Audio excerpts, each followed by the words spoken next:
Today we're going to take scans of our real world set and reconstitute them into a fictionalized version, into a story world.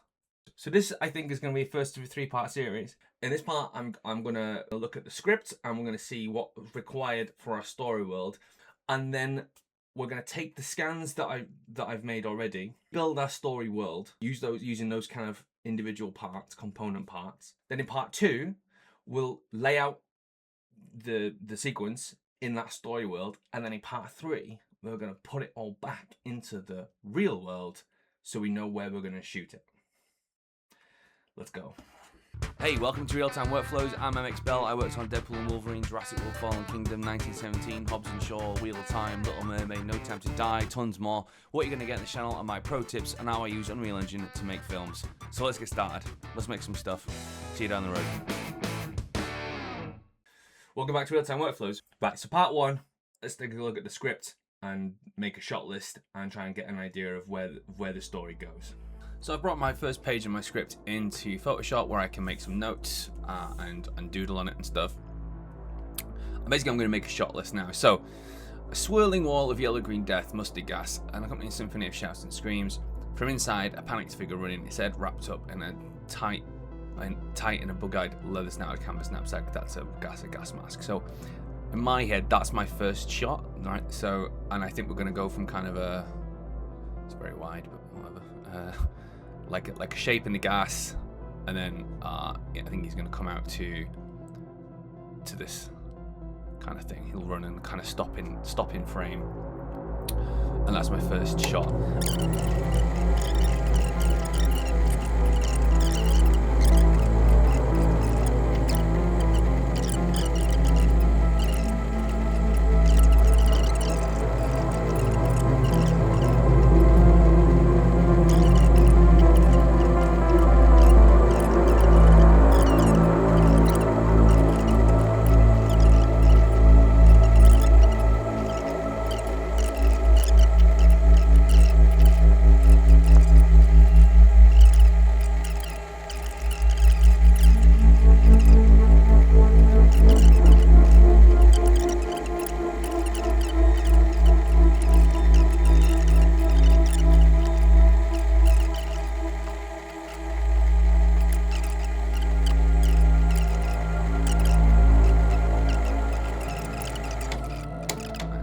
Two, 30. 23 shots on a page. I've picked a fucking hard one here. But it is one I do need to do because I don't know how to shoot this in the space that we've got, and that's the point. So with all that said, let's see if we can figure out what the map of this looks like, right? So it feels like we end up on a very long piece of trench, and we get there after running away.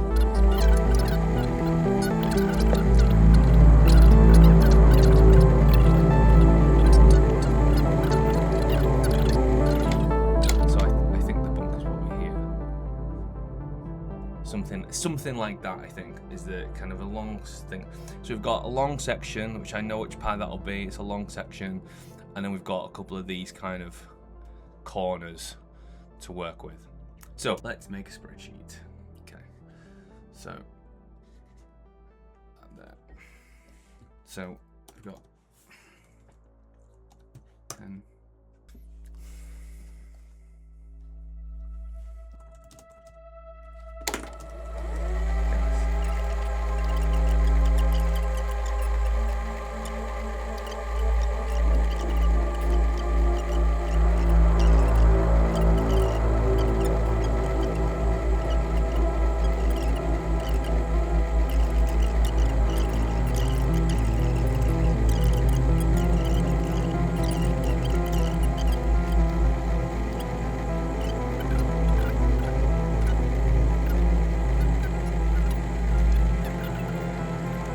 German part of the trench. Okay, so this is the entrance here. Now we know that we're going to play this. If you've seen the other video, we know we're playing this as the entrance to the British trench. We never see the entrance to the German trench in the entire film, so that's fine. This corner is viable. That's a viable place to shoot. Then we turn the corner, and this is our bunker, the section with the dugout. So there's the dugout. So this is a valid section, and we liked this. I've looked at it with DOP, and we like this. So there's space to shoot here. So this is a good little section. Then we have these very, very tight corners. There's one after the next. So it's that kind of goes in this kind of shape, as you can see. So that might be useful for something specifically. Then we get this very long area. It's extremely tight. And then we end up here, which is basically our front line part. And this is the bit where actually going to spend quite a bit of time, and it's we don't get to this in the opening scene. So this is something we're going to reveal later on. This is also not a bad area for something potentially. We've got another corner bit here. So these are the bits that I've got to use, and we can kind of see how they're split up in terms of scans. So I'm going to create a new level here. I'm going to call it ML A1, which is the scene name, German Trench. We're only seeing it in this sequence, but I want it to make sense with the rest of the film. So I made level A1 German Trench. I'm just going to drop in my UD Sky into the levels panel, so I just get some light on everything. Then we're going to go to scans, and I'm going to start with the main bit. So this is the main trench scan. Okay, it's got quite a lot in it. I'm probably going to have to break it up a little bit. But as you can see, this is the entrance that we're not going to use. This is the entrance to the dugout, which is our key area. And then there's this kind of V shape. And then there's our long shape. And then this will be where it connects to the fire trench. So let's just bring in the fire trench. So we've basically got these two pieces to work with. If we start with the bunker, and we say the bunker is going to be on the front line, that would mean that the bunker technically would say this is the front line over here, and this is one of the sections that kind of comes in and out like that, which would make sense. We'd heavily fortify it around here and everything else, which would mean our fire trench in our story world is going to run parallel to it. Right, so it's gonna have to go something like this. Now, if you remember, what we have to do whenever we do one of these is we have to make a duplicate of it, because if we make an edit to this, it's gonna change it. It's gonna change it at the source. So I just hide the fire trench for a minute. What I actually want really here is I want to trim off. I just want to keep the bunker bit, right? So I'm going to make a new copy of it, and I'm going to copy it inside German Dugout. Well, I should make a new folder.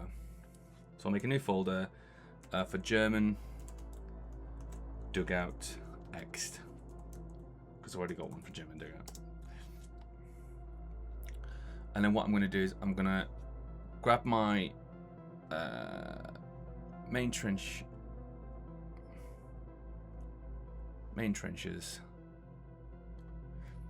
and I'm going to drag it to my German Dugout Ext. Okay, we'll make a copy of it there.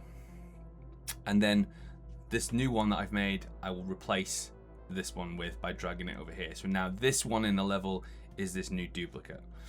And then we're going to edit it using the modeling mode.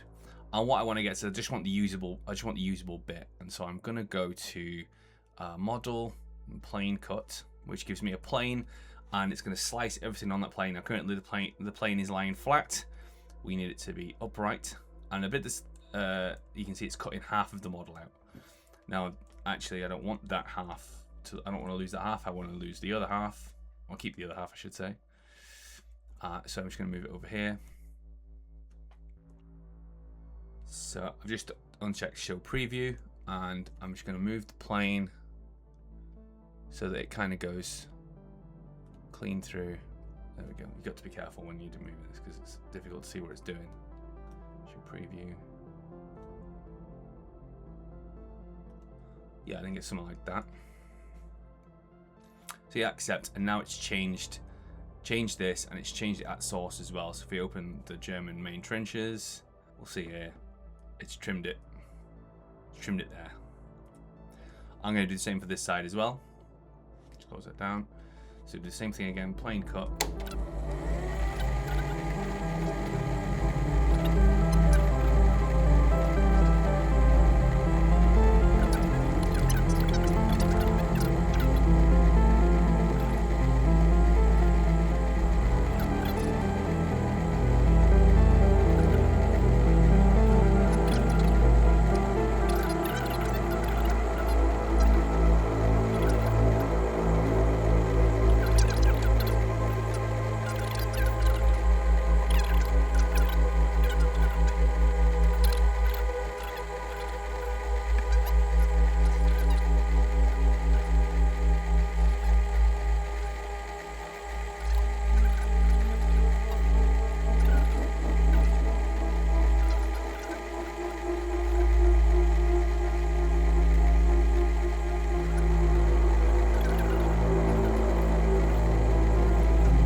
Twice, but what I'm going to do is we'll block this up.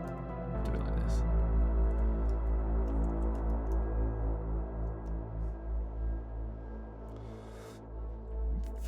Do something like that. Because we can do that on the day, we'll just block it up. Okay. There we go. Alright, so that's our story world German trench. We might not use this little nook, but we'll see. And we might also, I'd rather shoot in here than that bit. So if this is long enough, we might get away with it. Okay, so I've been through and I've just very quickly added in the nighttime sky, and I've added in volumetric fog for the gas, and I've also stuck in a few lanterns and things like that. The last thing to do now is to build it up in a way that it would be kind of on the day, and I don't want to spend too long doing this because I have to do this in the real world version as well, so I don't want to spend too long doing it. But just very quickly, we're just basically extending. I'm just going to extend the set just kind of up. Basically the idea is that when we've got a person in here, we should be able to shoot him cleanly without his head coming over the trench, and that's for multiple reasons. One, because that's how trenches worked, but also two, we don't want to be using VFX to get rid of anything untoward that may not have been there in the real world, and that may not have been there in the World War I setting. In order to do that, so if we just grab our Tommy character and drop him in, here's an average height human. So we could see now that if we're in here, you know, as long as we built it up kind of like this, we should be fine. So that's the kind of set extension that I need to do. Get rid of him.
So